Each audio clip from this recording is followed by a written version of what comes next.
कब वादा कर रहे हो? हाँ वादा कर रहा हूँ। कब पलटोगे? तो नहीं, कहा नहीं पलटूंगा। कब सोच लो देना पड़ेगा? कहा पक्का बता रहा हूँ, मांगो। बीवी ने कहा अगर कुछ मुझे देना चाहते हो तो मुझे तलाक दे दो।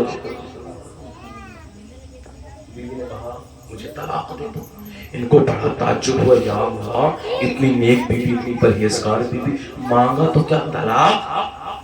ये भी कोई मांगने वाली चीज है?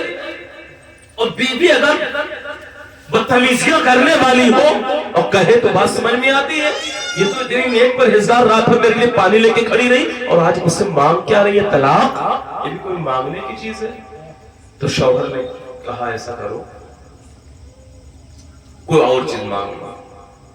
तो बीवी ने कहा देखो मैंने आपसे कहा था ना आप नहीं दे पाओगे, आपसे मैंने वादा करवाया था, आपने कहा हम देंगे।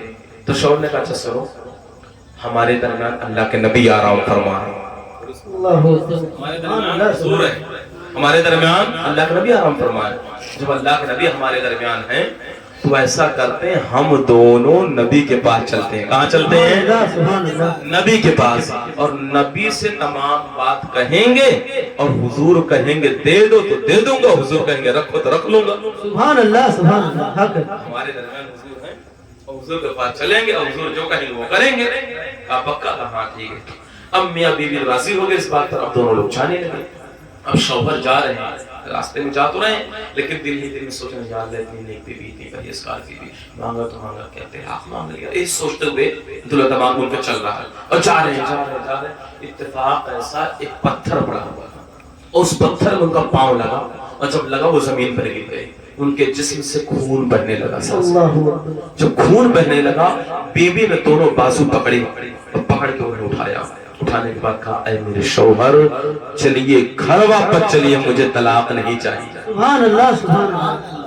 चलिए घर वापस चलिए, मुझे तलाक नहीं चाहिए। तो बीवी ने कहा हुजूर अभी आपको तलाक चाहिए?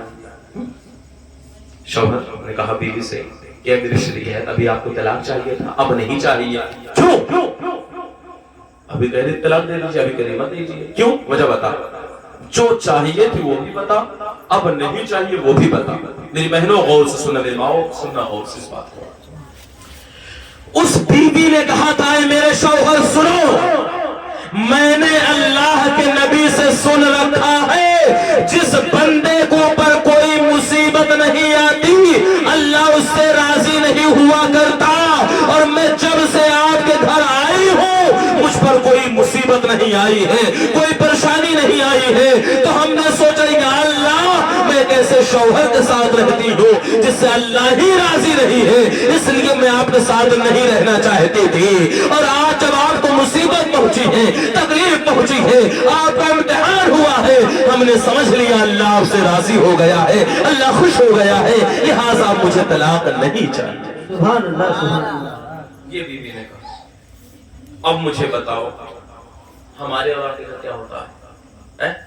शादी होने के बाद जब बीवी जाती है अपने शौहर के घर, कहती है बेड़ा गर्क हो गया हमारा, आज तक इतनी मुसीबत हम ना देखें जब से तोरे यहाँ आए ही एकदम परेशान हुई है। ऐसे कौन मुंह काम कर रहे हैं जो तू मिले हम का। औरतें ऐसे ऐसे अल्फाज इस्तेमाल करती हैं, नहीं करती भाई? मुझे बताओ इम्तिहान किसका होगा? इम्तिहान किसका होता है? जिसका एडमिशन हो ना, जो काबिल होगा ना जी, कि अतु गतु नतु कहलू खेत में काम करने वाले का इम्तिहान होता है। जो पढ़ा लिखा होगा उसी का काम इम्तिहान होगा ना।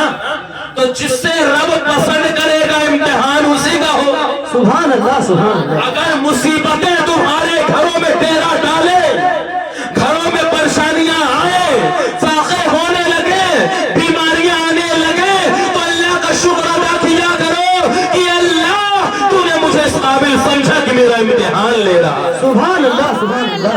बस रब तेरी बारगाह में यही दुआ है, मौला मुझे इस इम्तिहान में कामयाब फरमा देना, आमीन।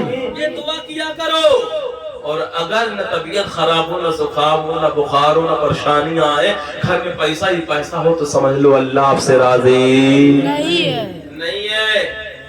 اور حدیث شریف میں آتا الدنیا سجن المؤمن وجنت للکافر، دنیا مومن کے لیے قید خانہ ہے اور کافر کے لیے جنت ہے۔ اور اگر دنیا جب قید خانہ ہے تو قید خانے میں آرام نہیں ملا کرتا، قید خانے میں آرام نہیں ہوتے ہیں، پریشانیاں ہوتی ہیں، اور پریشانیاں آتی رہنی چاہیے۔ جب آتی رہیں اللہ اس کے راستے بھی بناتا رہتا ہے، اللہ اسباب بھی پیدا کرتا ہے۔ پریشانیاں آتی ہیں پھر اللہ شفا عطا کر دیتا ہے۔ بات سمجھ میں آ رہی ہے؟ دوسری بات، وہ عورت کیا کی تھی، رات بھر پانی لے کے نہ کھڑی تھی بھیا، رات بھر پانی لے کے کھڑی تھی۔ اور ہمارے اور آپ کے گھر کا ماحول کیا ہے؟ اگر شوہر خدا نخواستہ لیٹ آیا، کہا کھانا لا کے دے دے، نہیں لا لے، کیا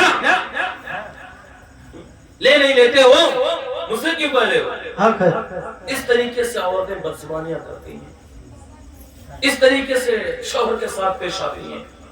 اور سوچو تو صحیح، آپ ان صحابیہ کے ساتھ جنت میں چاہتی ہوں میری بہنوں، وہ صحابیہ کے ساتھ جنت میں جانا نصیب اسی وقت ہوگا جب آپ ان کے طریقے پر عمل کرنے والی ہو جائیں۔ سبحان اللہ سبحان اللہ۔ انہوں نے شوہر کی اطاعت کے لیے پوری رات وہ جاگی ہے، ہم پوری رات تو نہیں جاگ سکتے، کم از کم شوہر سے سیدھے منہ بات کیا کریں، کم از کم جب شوہر آیا کرے اس کے ساتھ چہرے کی حشاش و بشاشت کے ساتھ مسکرا کر شوہر کا استقبال کیا کرو، انہیں کھانے پینے کی اشیاء دیا کرو۔ یقین مانو دن بھر جو شوہر محنت کیا ہے، مشقت کیا ہے، دھوپ میں پسینے میں شرابور ہو کر کے محنت کیا ہے، ایک تیری مسکراہٹ شوہر کے تمام غم کو بھولا دیا کرتی ہے، تمام تکلیف کو دور کر دیا کرتی ہے، اور اللہ ان عورتوں کو اس پر بھی اجر و ثواب عطا کرتا ہے۔ سبحان اللہ۔